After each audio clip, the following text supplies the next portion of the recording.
전반적인 내용을 말씀을 드리고 제가 오늘 강조하고자 하는 내용의 주제는 바로 여기 있습니다. 초기 관리의 중요성, 그 이유를 말씀을 드리도록 하겠습니다. 그래서 당뇨병에 대해서 말씀을 드리기 전에 당뇨병이 뭐냐, 도대체 왜 이게 뭐길래 이렇게 사람을 골치 아프게 하느냐. 결국에는 어떻게 혈관에 당이 높아지는 병이잖아요. 그래서 혈당이 높아서 넘쳐서 그게 소변으로 나온 현상을 가지고 당뇨다, 그 말을 아직까지 쓰고 있죠. 하지만 소변에 당이 나온다고 다 당뇨병은 아니고요.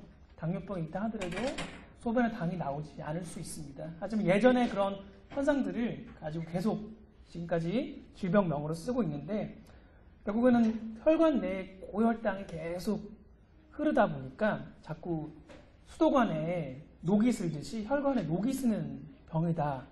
즉 당뇨병은 단순히 혈당이 높은 병을 떠나서 혈관에 녹이 슬 수 있는 병이다, 혈관병이다 라고 말씀을 하셔도 크게 무리가 없습니다.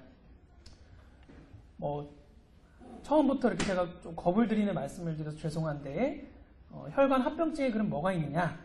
우리 몸에는 혈관이 안 가는 데가 없어요. 피가 안 가면 살 수가 없죠. 그래서 크게는 우리가 작은 혈관들이 모여있는, 오늘 강의도 있지만 눈, 그 중에서도 우리 몸 시력을 담당하는 필름이라고 하는 망막에 많은 핏줄들이 있어요. 그래서 거기 눈, 또 콩팥은 엄청난 혈관들이 막 뭉쳐 있습니다. 작은 혈관들이. 그래서 노폐물을 걸러내고 필요한 건 다시 흡수를 하고 하는 이 신장, 콩팥, 그 다음에 우리 몸에 전신으로 뻗어 있는 신경 주위에 아주 작은 혈관들이 다 감싸고 있어서 그 신경들의 혈액을 공급하고 먹여 살리는 기능을 합니다. 그래서 눈이나 콩팥이나 사지로 가는, 특히 말초로 가는 이런 신경의 혈관이 손상되는 미세혈관, 작은 혈관들의 문제가 생기는 게 있고요. 눈에 보일 정도로 큰, 대표적으로는 심장을 먹여 살리는 관상동맥이라는 큰 혈관, 또 뇌로 가는 뇌혈관, 또 다리로 가는 큰 혈관들이 좁아지고 막히거나 할 수가 있는 그런 합병증을 흔히 얘기합니다. 그래서 작은 혈관 합병증, 큰 혈관 합병증, 이렇게 우리가 분류를 합니다. 큰 혈관 합병증은 이렇게 심장도 평생 뛰잖아요. 우리가 뛰라 하지 않아도. 근데 뛰려면은 피가 필요하지 않습니까? 근데 피를 원활하게 공급해주는 이런 심장에도 자기를 먹여 살리는 혈관이 있는데, 그런 것들이 자꾸 좁아지고 막히고 하는 것들을 우리가 죽상경화증이라고 하는데요. 당뇨병이 없어도 이런 게 생길 수가 있습니다. 담배를 많이 하셨다거나 고혈압, 고지혈증만으로도 생길 수가 있지만, 당뇨병이 거기에 플러스가 되면 훨씬 더 잘 생기는 현상으로 알려져 있습니다.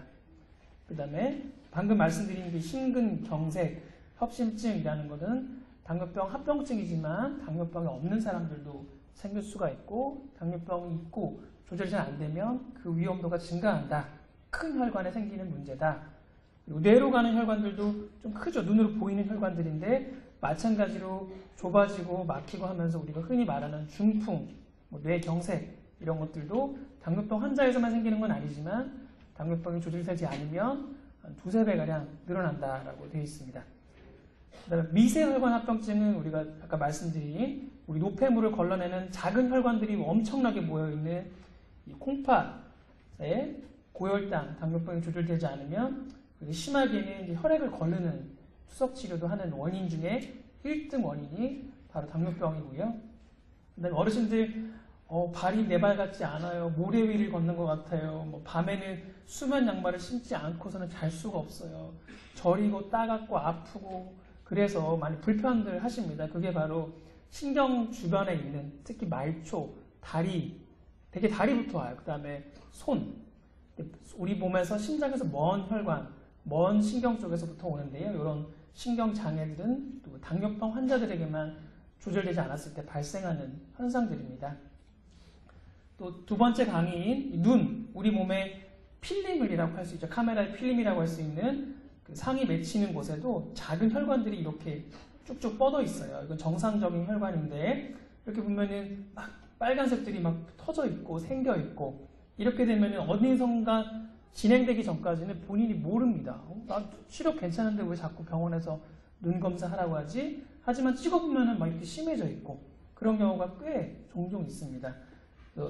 심하면은 눈도 시력을 확 잃어버리는 거죠. 그래서 다치지 않고 시력이 망가지는 전 세계 1등 원인이 바로 당뇨병이고요. 상당히 골치 아픈, 특별히 크게 불편하지도 않으면서 오래 방치하면 우리 몸을 조금씩 나쁘게 하는 그냥 골치 아픈 병인 것 같아요. 잘 낫지도 않고 완치라는 개념도 없고. 그다음에 세 번째 강의의 주제인 이 발, 항상 무섭죠. 우리 발에 조그만 상처가 나도 뭐 이렇게 되는 거 아니야? 그러니까 이제 혈당 조절이 잘 되지 않은 상태에서 혈관도 막혀 있고 신경도 무디고 혈당은 높고 그러니까 세균이 번식하기 좋고 낫으려면 피가 필요한데 피는 잘 가지도 않고 또 나는 별로 아프지도 않으니까 병원에 잘 안 가고 자가치료하고 뜯고 그러다가 이렇게 돼서 오는 경우를 저희가 종종 봐서 참 안타깝죠. 그래서 이런 조절 잘 되는 물론 이런 문제가 전혀 없습니다. 하지만 극도로 조절이 안 되는 상태가 오래 지속이 되면은 이런 것들이 생기는 병이 좀 당뇨병이라고 할 수가 있겠고 결국은 다 혈관병이다. 그래서 제가 극단적인 환자 두 분을 소개를 시켜드릴 텐데 환자 A분은 지금 50대예요. 30대 당뇨병이다 진단받고 약제를 드셨대요. 그리고 10년 전에 벌써 당뇨병 아까 핏줄이 망막에 터져가지고 레이저 치료도 받고 근데 무슨 요인인가 한 5년 전부터는 약을 안 먹었어요. 뭐 좋아져서 안 먹었는지 뭐 불편해서 안 먹었는지 알 수는 없지만 약물을 자의 중단하고 작년부터 밥맛도 없고 토하고 뭐 소변도 안 나오고 병원 갔더니 콩팥이 이미 기능을 5%도 못한다. 투석을 하게 되고 또 잘 지내는가 싶더니 1년 전부터 물집이 생겼는데 낫지를 않고 결국에 썩어가지고 수술을 하고 자기 살을 이어다 붙이고 그런데 또 올해 또 반대쪽 발에 한쪽 발이 성하지가 않으니까 자꾸 반대쪽 발에 힘이 가하면서 또 반대쪽 발에 문제가 생기고 수술을 이렇게 하셨는데 또 반대쪽 발에 이렇게 거의 보면 발끝이 이렇게 안 좋아지죠. 피줄이 약하고 쉽게 우리가 노출이 되는 이런 데 생기는 굉장히 어떻게 보면 젊으신 분이고 젊은 시절에 당뇨병을 진단받았는데 이렇게 돼버린 거예요. 하지만 이 사회에는 별로 불편한 게 없으니까 그냥 지내시는 거죠. 괜찮겠지. 뭐 나 지금 사는데 아무 지장이 없는데. 환자 B는 70세, 75세 정도 되시는 제 환자분인데 40대 당뇨병을 진단받고 굉장히 열심히 하세요. 막 혈당도 잘 재고 운동도 자기가 좋아하는 거 꾸준히 하시고 약도 잘 드시고 부작용이 있으면 또 저희랑 얘기해가지고 약도 바꾸고 자꾸 자기가 병에 관심이 모이고 의사랑 자꾸 대화를 하면서 최근에 약제는 크게 변동이 없는데 그 뒤에 말씀드린 당화혈색소가 계속 6점대, 7%대 잘 돼요. 합병증 검사했는데 아무런 문제가 없어. 콩팥도 정상, 뭐 다 정상이에요. 눈도 정상. 이 환자 A와 B는 결국 자기의 관심, 물론 좋은 의사를 만나고 좋은 약을 쓰는 것도 중요하지만 본인의 관심이 이런 결과를 낳았다고 저는 생각을 합니다.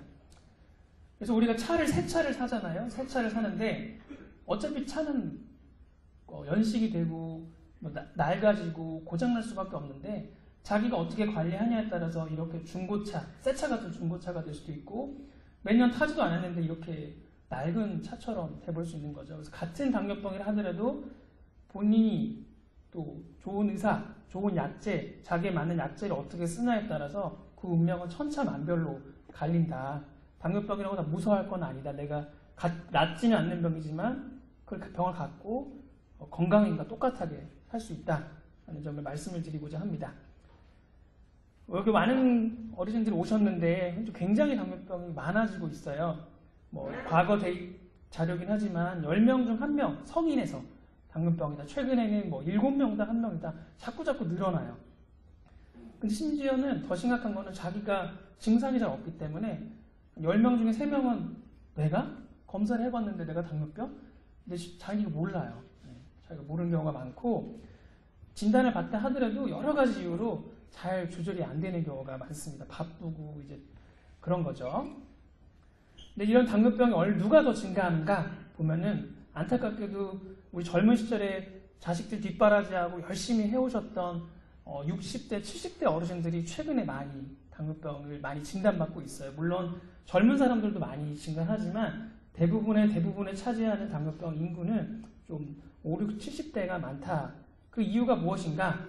제가 다른 대학병원 교수님인데 저희 당뇨병 학회 홍보이사를 맡고 있어서 아마 매스컴에서 보셨을 분이 계실지도 모르겠어요. 그래서 결국 나이가 들면서 우리가 자꾸 다리가 얇아져요. 허벅지가 옛날 같지 않고 자꾸 팔다리가 가늘어지고 배 나오고 그리고 자꾸 이제 췌장도 자꾸 지치는 거죠. 평생을 이제 일을 해왔으니까 그런 노화와 이런 근육 감소가 노인 당뇨병의 증가와 직접적인 관계가 있다라고 이제 저희가 생각을 하고 있습니다.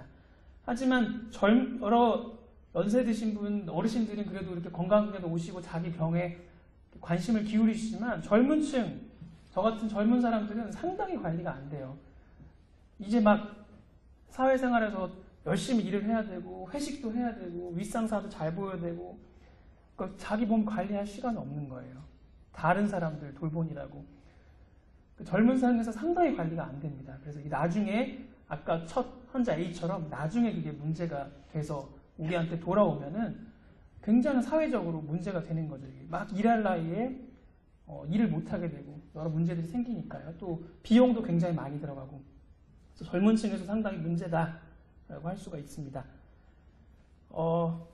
이 정도 서론을 하고 당뇨병이 그러면은 우리가 혈당이 높아지는 병인데 다 같은 원인에 생기는 건 아니고요. 크게는 4가지로 저희가 분류를 해요.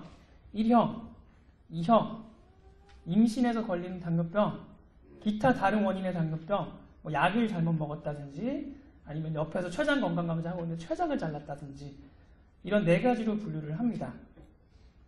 근데 여기서 발생 과정을 알려면 우리가 인슐린이라는 걸 꼭 반드시 알아야 돼요. 그 지겹도록 들은 그 인슐린을 얘기 안 할 수가 없어요. 그래서 우리가 아무리 혈당이 높아도 인슐린이 충분하면 다 몸속으로 넣어서 다 에너지로 써서 다 활활 태워서 없앨 수가 있는데 이 혈당을 우리 몸 안으로 넣어주는 호르몬은 다른 게 없어요. 인슐린밖에는 없어서 인슐린이 반드시 중요하고 혈당이 우리 몸으로 들어가는 키와 같은 역할을 하고 있다.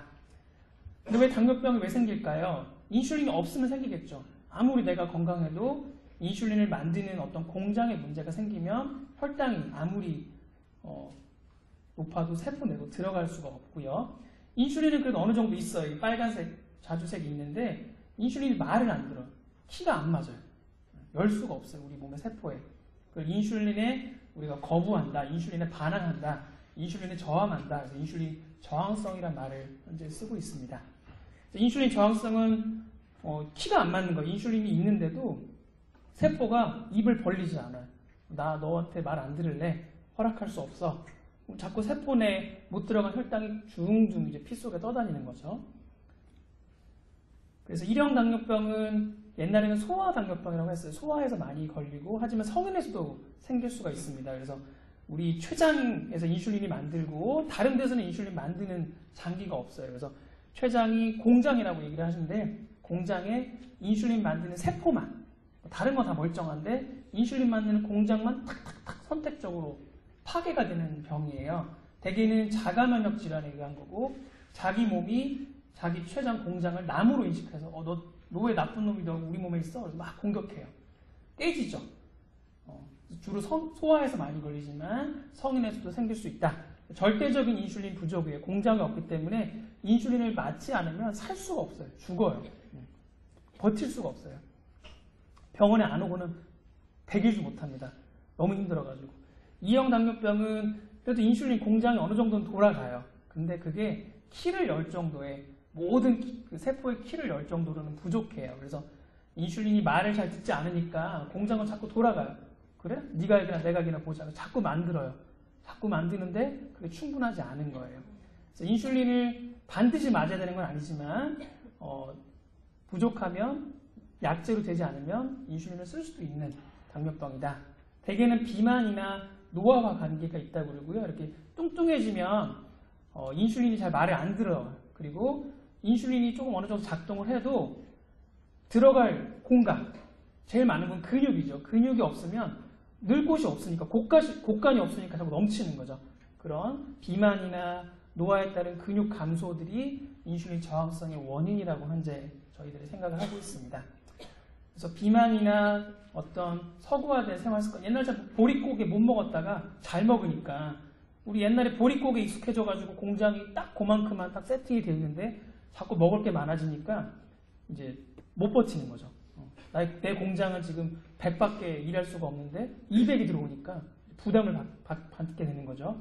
특히 조금만 뚱뚱해지거나 조금만 근육이 빠져도 그걸 극복을 못하고 혈당이 올라가 버리는 현상이 2형 당뇨병의 큰 두 가지 원인이다 얘기를 하고 있습니다. 하지만 부모가 다 당뇨병이면 자식들도 당뇨병에 걸릴 확률이 높아요. 무슨 유전자 때문이다 하나의 유전자로 설명하고 있지는 않고요. 1형 당뇨병은 가족력이 조금 약해요. 부모가 당뇨병이라고 자식도 당뇨병에 걸릴 확률은 낮지만 우리가 제일 대부분이 2형이거든요. 2형 당뇨병은 부모 양측 모두 당뇨병이면 자식이 한 30% 정도, 한쪽만 당뇨병이면 자식이 한 15% 정도 당뇨병에 걸릴 확률이 있다라고 해서 다 유전은 아닙니다. 그 밖에도 이런 후천적인 비만이라든지 스트레스, 또 요즘에는 환경 오염 이런 것들도 혈당을 올리는 원인이다라고 생각을 하고 있습니다. 그래서 환자마다 다 그 원인이 다르고 다 다르죠. 다 똑같은 당뇨병이면은 자 이거 다 드세요라고 이것만 먹으면 나세요라고 할 텐데 너무나 다 달라요. 그래서 어떤 사람들은 약 안 먹어도 잘 돼요. 그냥 내가 건강관리하고 다이어트 좀 하고 운동했더니 잘 되는 분들도 있는데 반해서 약제를 3개 먹고 4개 먹고 또 그것도 안 돼서 주사를 맞으라고 하고 이런 굉장히 다양한 환경에 처할 수밖에 없는 게 현재 2형 당뇨병이에요. 1형 당뇨병은 답이 딱 하나예요. 인슐린 맞고는 현재까지 다른 관리법이 없습니다. 공장이 파괴가 됐기 때문에. 그 다음에 당뇨병을 우리가 10명 중 3명은 자기가 모른다고 했는데 증상이 없어요. 아주 높지 않은 한 이렇게 우리가 흔히 말하는 물도 많이 먹고 소변도 많이 먹고 먹어도 배고픈 이 3다 증상이라고 하는데 혹은 피로가 심하다든지 체중이 빠진다든지 이런 것들이 잘 없어요. 그러니까 자기가 몰라요. 검사하기 전까지는. 하지만 고혈당 증상이 심하다. 이런 증상이 심하다. 그럼 혈당이 굉장히 높을 확률이 많은 거죠. 혈당이 400, 500 이렇게 나갈 확률이 많습니다. 당뇨병의 증상, 가장 흔한 증상은 증상이 없다. 그래서 어떤 증상이 나타나면 우리가 어떤 검사를 받아야 되겠다. 그런 게 있으면은 상당히 빨리 병을 진단하고 알아내고 미리미리 치료를 할 텐데 그게 없어서 상당히 오랜 기간 방치된 이후에 우리 진단을 받게 되는 경우가 굉장히 흔합니다. 그래서 그렇다면 미리 찾아내는 거죠. 혈당 검사 해주고 있던데 미리 찾아내는 겁니다. 당뇨병에 걸릴 고위험군을 미리 찾아내서 빨리 조기라도 치료하자. 그래서 40세 이상 다른 위험이 없어도 40세 이상 혹은 30세만 넘어도 어떤 위험인자가 있는 경우에는 매년 혈액 검사를 좀 하는 게 좋겠다. 집에서 하는 이걸로는 좀 불충분하다. 어느 정도 많이 높으면 우리가 좀 의심을 해보겠지만 이걸로는 좀 불충분하다라고 되어 있고요.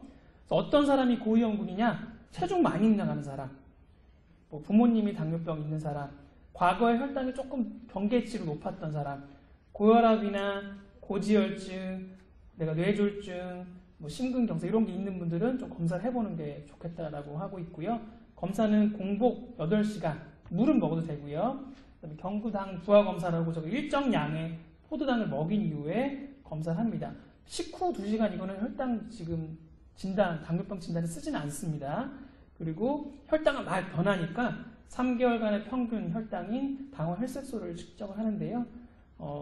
이렇게 다뇨, 다음 이런 증상이 있고 아무 때나 전 혈당이 200이 넘는다. 그러면 바로 당뇨병이라고 진단이 가능하고 공복을 8시간 하고 피를 뽑아서 했는데 126이 넘거나 75g이라는 우리가 일정량의 포도당을 먹인 이후에 2시간 혈당을 쟀을 때 200 이상 혹은 3개월의 평균이 당화 혈색소가 6.5가 넘으면 우리가 당뇨병이라고 진단을 하자라고 하지만 이 나머지 3개는 오차가 있을 수가 있어서 한 번 더 해서 똑같이 나오면 그때 진단하자라고 하고요. 이거는 그냥 뒤도 볼 것도 없이 바로 진단이 가능한 상황입니다.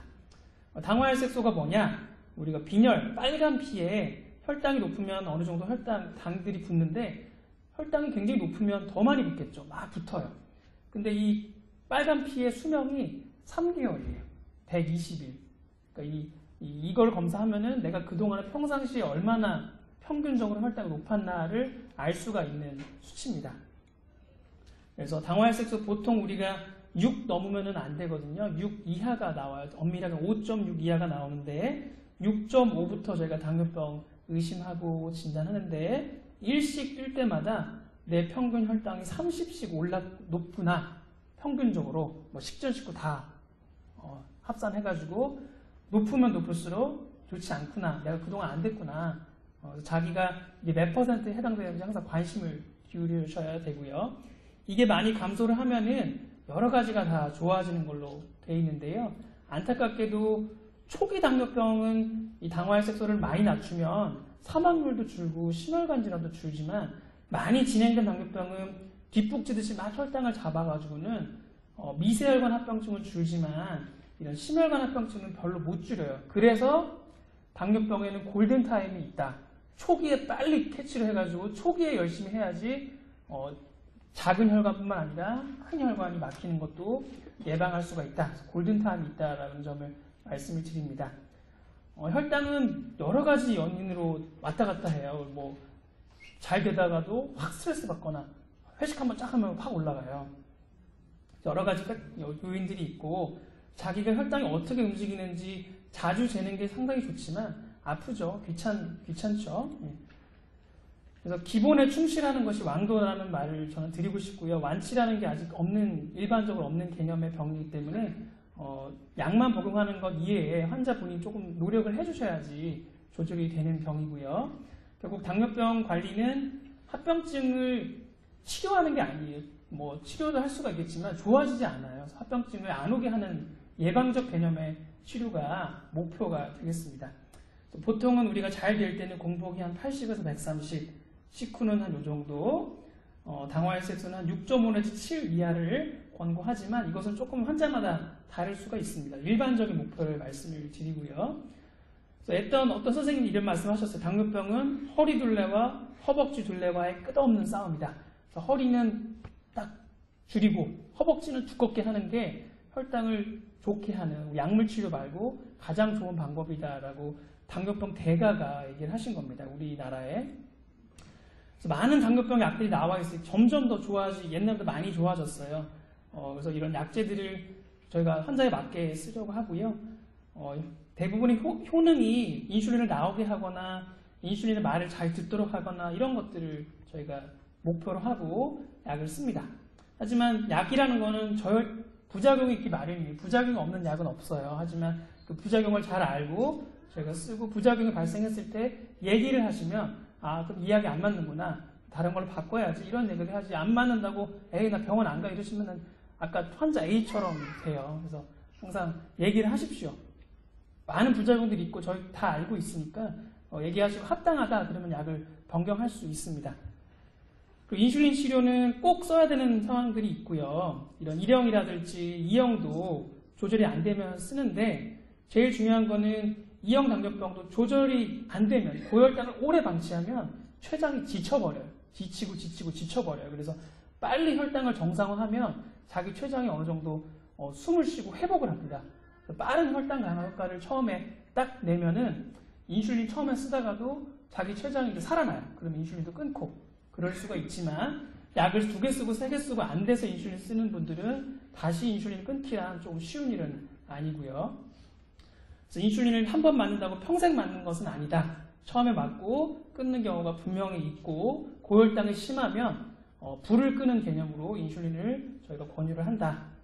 그리고 최근에는 주 1회 맞는 주사가 또 나와 있어요. 이거는 또 한번 들어보셨을지 모르겠는데 얘는 인슐린이 아니고요.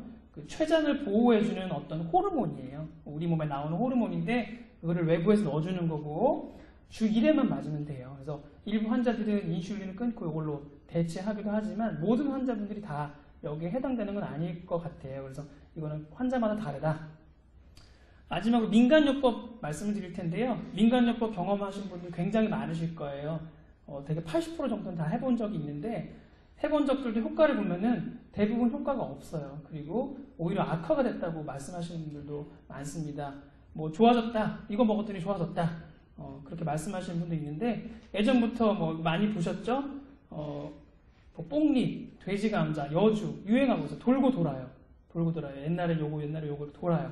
하지만 일부 민간요법에는 혈당을 낮추는 도움이 되는 물질이 있다고 알려져 있어요. 특히 돼지감자에 뭐 이눌린 인슐린하고 말이 비슷해가지고 엄청 인기를 끌었어요. 뭐 천연 인슐린이다. 하지만 얼마를 이걸 도대체 먹어야 되고 조리법을 어떻게 하냐에 따라서 그 성분의 활성이 없어질 수가 있고요. 그것만 먹는 게 아니고 필요 없는 성분들이 동시에 섭취가 되는 거예요. 그리고 이게 약제로 잘 연구가 된 게 아니라서 콩팥 기능이 좋지 않고 간 기능이 좋지 않은 분들에게 이런 민간요법이 어떻게 작동을 할지를 알 수가 없습니다. 그래서 저는 웬만하면은 말리진 않습니다만 맹신은 하지 마시라. 콩팥 기능이나 이런 분들이 좋지 않은 분들은 하지 말라고 말씀을 드립니다. 말리진 않지만 일반적으로 맹신은 금물이다. 혈당 재기 어렵잖아요. 그래서 요즘에는 무체열 혈당기 이런 게 나와요. 그래서 찌르지 않고 딱 대면 혈당이 나오고 하루 종일 차고 있으면서 자기 혈당이 이렇게 그래프로 막 보여요. 이런 기계들이 현재 외국에는 나와 있고 우리나라에도 곧 들어올 거다. 이렇게 스마트워치에도 막 나오고요. 그래서 이런 인슐린, 이런 연속 혈당 측정기랑 인슐린 펌프라는 기계랑 연동을 해가지고 혈당에 따라서 알아서 막 인슐린 넣어주고 이런 게 바로 인공췌장이거든요. 많이 발전을 해왔습니다. 아직 한계는 있지만 이런 것들도 앞으로 나올 거지만 모든 환자분들한테 이걸 하는 건 아니고 또 이걸 한다고 해서 내가 마음대로 먹거나 그런 건 절대 아닙니다. 자동적으로 해주겠지. 그렇다면 오산입니다. 그거는. 그래서 합병증 오기 전에 빨리 초기에 발견하고자 이런 여러 가지 정기적인 방문을 해주시고요. 또 눈이나 이런 것들을 1, 2년마다는 꼭 어디서든지 꼭 다니시던 병원이 아니더라도 체크를 하시는 게 빨리 조기에 발견하고 빨리 조치할 수 있는 길입니다. 나빠지면 별로 방법이 없기 때문에 조기에 빨리 발견하는 것이 중요하다. 그래서 자기 5가지 중요한 숫자, 혈압은 140에 80 정도, 혈당은 이 정도, 콜레스테롤, 그다음에 뭐 단백뇨, 그다음 이런 것들 5가지 숫자를 항상 기억하셔가지고 내가 이번에 얼마였지? 내가 좀 더 노력을 해야겠구나. 이런 걸 좀 알으셔야지 합병증이 최대한 안 온다. 왕도가 없다. 합병증을 예방하는 것이고, 그래서 이런 중고차가 될 수밖에 없는데 1차를 타야 되지 않겠습니까? 예, 녹슨 차보다는 환자 A보다는 환자 B와 같은 그 여생을 건강하게 지내셨으는 마음에, 그래서 우리가 병원에다가 혹은 정비소에서 차를 맡기지만 본인이 자기 몸을 살펴야 됩니다. 이게 생활습관 병이기 때문에 병원에 와서 조절하는 것만으로는 부족하고 본인이 제대로 된 주치의가 되셔야 된다고 생각을 합니다. 마지막으로 저희가 당뇨병 고위험군들을 대상으로 예방사업을 하고 있어요. 30세에서 70세 미만이고 약간 비만하신 분인데 내가 전 단계다. 그런 분들은 문의를 해주시면 저희가 또 도움을 드리도록 하겠습니다. 네, 감사합니다.